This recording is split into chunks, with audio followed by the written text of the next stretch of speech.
Allons-y donc pour le chapitre 4. Le chapitre mettant en vedette le théorème de Pythagore. Je pense que ça vaut la peine de l'écrire. Pythagore, un vieux monsieur. Il a découvert quelque chose. Est-ce vraiment lui qui l'a découvert? Je ne peux pas répondre à la question. Il a découvert une propriété très importante dans nos amis les triangles rectangles. Et quand je dis les triangles rectangles, ça veut dire les triangles avec un angle qui mesure 90 degrés. Donc ici, on a un triangle rectangle en C. En C, ça veut dire que l'angle droit, c'est l'angle du sommet C. En général, lorsqu'on identifie des sommets, le sommet A, le sommet B et le sommet C, on prend des lettres majuscules. Lorsqu'on identifie ou lorsqu'on fait référence à la mesure de certains côtés, on prend des lettres minuscules. Donc ici, c'est un C minuscule. Avez-vous remarqué? Il est en face du C majuscule. Donc, le côté dont la mesure est C, en passant, ce côté-là, c'est le plus long, il s'appelle l'hypoténuse.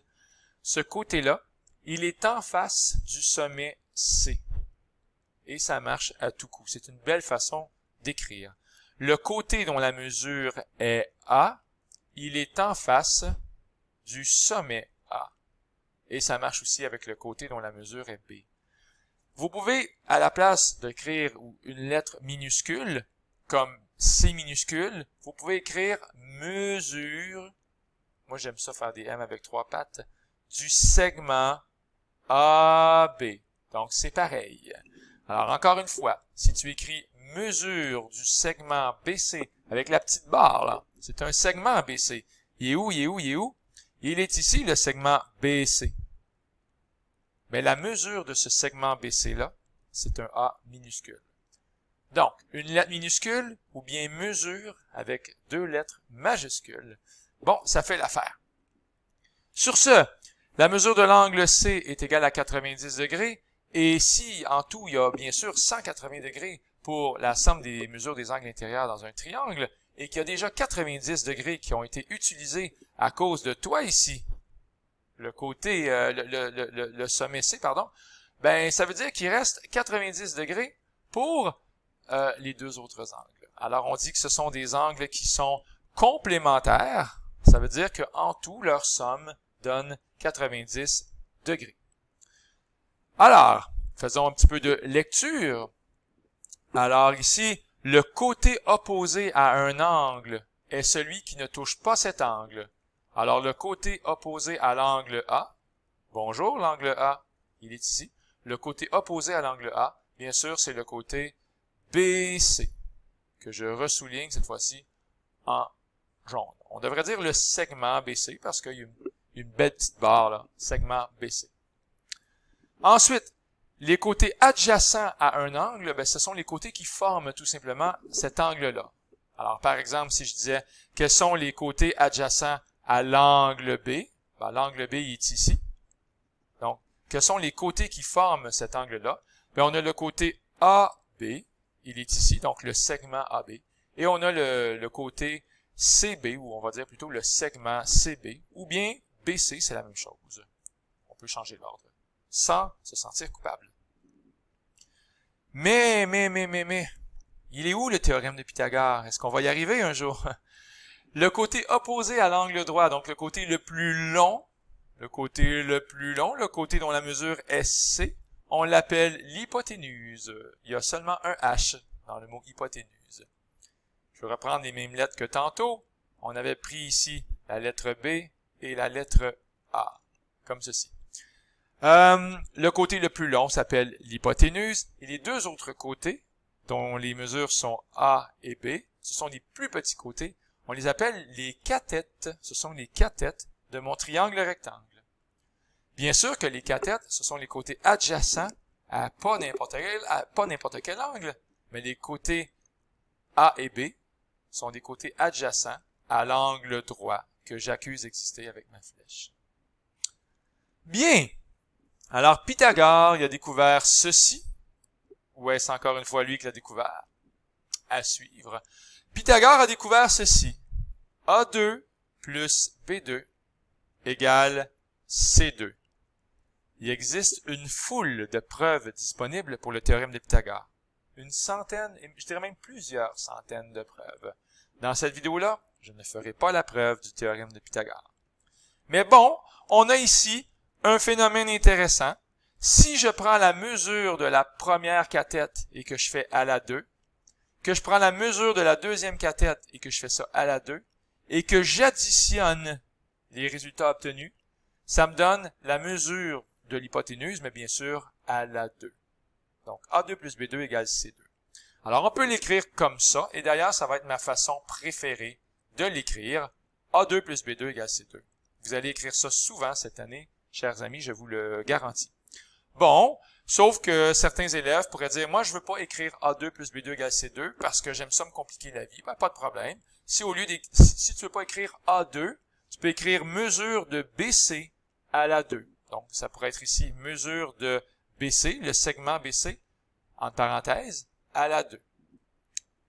Plus, au lieu d'écrire B à la 2, on peut écrire tout simplement mesure de AC à la 2.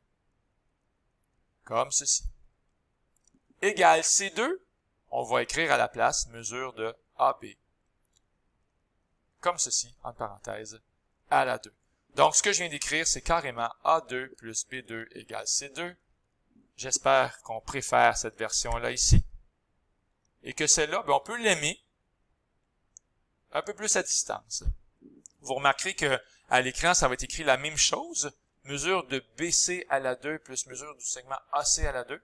Et je pense qu'ils l'ont écrit dans l'autre ordre. Donc, ils ont écrit mesure de BC à la 2, ou bien mesure de CB à la 2, plus mesure de AC à la 2, égale mesure de AB à la 2. Donc, eux autres qui ont écrit, ils ont écrit un peu à l'envers. Ils ont écrit C2 est égal à B2 plus A2. Ça revient vraiment à la même chose que si j'écrivais ici A2 plus B2 égale C2.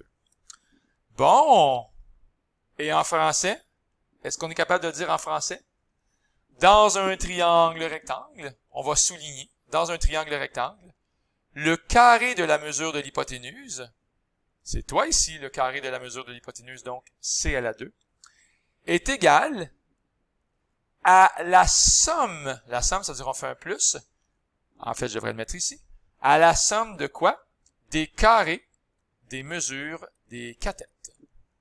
Donc encore une fois, presque à apprendre par cœur. Dans un triangle rectangle, le carré de la mesure de l'hypoténuse est égal à la somme des carrés des mesures des cathètes. Alors, je vous invite à bien réfléchir à cette phrase-là. Ceci étant dit, on va y aller avec quelques exemples. À quoi ça sert la relation de Pythagore? Ben, ça sert justement à trouver la mesure de l'hypoténuse. Alors ici, je vais mettre un C. Ça fait référence à la mesure de l'hypoténuse et je la cherche. Pour A et B, il n'y a pas de problème, on peut les mettre dans l'ordre qu'on veut. Donc, A égale 6 et B égale 4 cm. On va écrire notre règle A2 plus B2 égale C2. Je vous demanderai toujours de l'écrire avec un sourire aux lèvres. Au lieu d'écrire A2, on va écrire 6 à la 2. Et voilà, c'est toi. Plus, au lieu d'écrire B, on va écrire 4 à la 2. Égale C à la 2.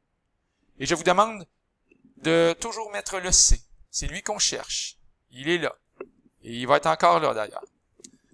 Et qu'est-ce qu'on va avoir ensuite? On va avoir 6 à la 2, ça fait 36, plus 4 à la 2, ce qui fait 16, égale C à la 2. Qui on cherche? Si on va aller l'écrire ici. 36 plus 16, ça fait bien 52, est égal à C à la 2.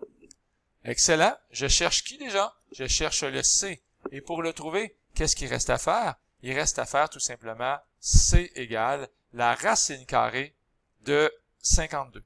Alors, on a trouvé ici la mesure de l'hypoténuse et on n'oublie pas d'écrire centimètres. Bon, ici, il y a un plus ou moins qui apparaît dans l'autre exemple. Entre vous et moi, c'est pas la fin du monde si vous ne l'écrivez pas. Vous allez me dire pourquoi on va écrire plus ou moins. Parce que si jamais, c'est plus facile à expliquer avec un nombre rond. Si par exemple, on avait C à la 2 égale 16, ben, en termes mathématiques purs, il faudrait écrire que C est égal à plus ou moins 4. Ah oui, bien sûr, parce que 4 fois 4. C'est vrai que ça donne 16. Mais savez-vous quoi, les amis? Moins 4 fois moins 4 aussi, ça donne plus 16. Et donc, il y a comme deux réponses possibles. Mais étant donné qu'on cherche la mesure de l'hypoténuse, toi ici, c'est sûr qu'on va prendre la réponse positive, 4 et non pas moins 4. Donc, on ne prendra pas, si j'écris plus ou moins racine de 52, c'est un petit peu inutile, on va plus écrire tout simplement racine de 52, positif C. Voilà. OK. Ici, il va se passer quelque chose d'amusant, vous allez voir. On a déjà écrit les lettres, A, B, C. On a ici un côté dont la mesure est racine de 2. Ah, ouais. Racine de 2. Regardez comment c'est bien assumé, hein. Racine de 2. D'accord. Et ici, c'est 4. Alors, allons-y. A2 plus B2 égale C2. On remplace A par racine de 2. Mais qu'est-ce que ça va faire, racine de 2 à la 2? Ben, racine de 2 à la 2, ça fait tout simplement 2. Ben oui. Encore une fois, et en rappel, racine de 2 fois racine de 2, ça donne bien racine de 2 fois 2, 4. Ce qui donne bien 2. Alors, on a fait A2 plus B2. Maintenant, on remplace B par 4 à la 2, ce qui fait 16. On a donc C à la 2 égale 18. Donc, la mesure ici, C, va être racine de 18. On peut laisser faire le plus ou moins. Mais la personne qui a écrit ça avant moi, qui n'est pas moi, elle a eu une brillante idée. Elle a écrit, au lieu d'écrire 18, racine de 9 fois 2. Et j'insiste, c'est vrai que 18, c'est égal à 9 fois 2. Mais pensez-y 2 secondes. Quelle est l'utilité d'écrire 9 fois 2 à la place de 18? Ben, c'est parce que la racine de 9 fois 2, c'est la racine de 9 fois la racine de 2. Et la racine de 9, c'est quoi? Ben, la racine de 9, c'est 3. Et ça fait donc 3 fois la racine de 2. Alors, on a ici la réponse. 3 fois la racine de 2 cm, c'est beaucoup plus joli que racine de 18. Pensez-y. On va y revenir de toute façon. Ici, on dit qu'on rejette la partie négative à cause du plus ou moins. Évidemment, on le rejette, on s'en est parlé tantôt. La mesure de l'hypoténuse ne peut pas être négative. À quoi ça sert aussi le théorème de Pythagore? Ça sert pas uniquement à trouver la mesure de l'hypoténuse, ça sert à trouver la mesure d'une cathète. On va quand même écrire A2 plus B2 égale C2. Mais cette fois-ci, en remplaçant, faites attention, le C, je le connais. La mesure du côté le plus long, c'est 7 cm. Donc, je vais écrire 7 à la 2. Et ici, je vais écrire A égale 4. Donc, 4 à la 2. Et celui que je connais pas, c'est le B. Alors, un petit peu de couleur pour célébrer l'ignorance. Pourquoi pas? Je ne connais pas la mesure qui est la mesure B. C'est pas la fin du monde. On va la trouver rapidement. 4 à la 2, ça fait 16. Plus B à la 2 égale 49. Qui on cherche déjà? On cherche B. Et ça s'en vient. On va le trouver. Avec un peu de balance de secondaire 2 peut-être. Si on enlève 16 de chaque côté, il va avoir du côté droit 49 moins 16, ce qui fait bien sûr 33. Wow! Et donc, B, je mets du vert encore parce que je suis très content de l'avoir trouvé. La meilleure réponse qu'on va pouvoir écrire égale racine de 33 cm. Alors, voilà, on a trouvé la mesure. C'est la meilleure réponse qu'on peut avoir. On sait que la racine de 33, bon, si vous voulez vraiment prendre la calculatrice et mettre un peu de lumière là-dessus, racine de 33, ça fait 5,74. Est-ce qu'on a vraiment besoin d'écrire égal environ? 5,74 cm. Je vous laisse juger. Mais pour moi, la plus belle réponse, c'est ici, racine de 33 cm. Alors voilà, je vous laisse réfléchir à tout ça en paix. Bye tout le monde!